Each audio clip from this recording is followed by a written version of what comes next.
Network Security. Part 2. Backup. A backup is a copy of the original data, and in the event of a problem, the backup copy can be restored. This does not stop a hacker from gaining access to data, but it is essential when recovering from an attack. Backup processes should be set up to run automatically and regularly in a network. Encryption.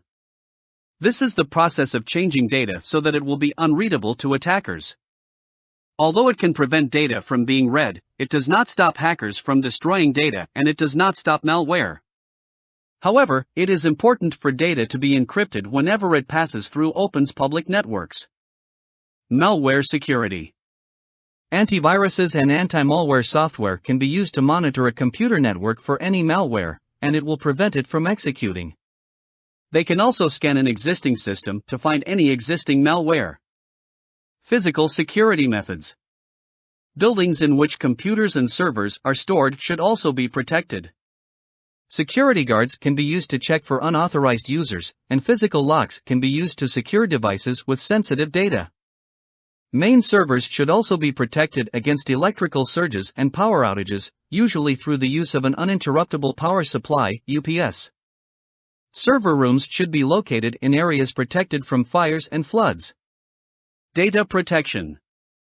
A Data Protection Act can be used to protect people and their data. In the UK, the Data Protection Act of 1998 states that personal data must be used fairly and lawfully. Used for limited, specific purposes that the user is aware of. Used in a way that is adequate, relevant, and not excessive to what the user connected to. Accurate, kept for no longer than is absolutely necessary. Handled according to people's data protection rights. Kept safe and secure. Not transferred outside the European Economic Area without adequate protection. These laws exist to protect data subjects and the information that is held about them. Users must be informed and their explicit consent must be sought after before their data is collected.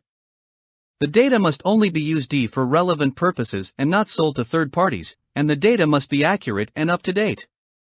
Data should also be destroyed once it is no longer needed.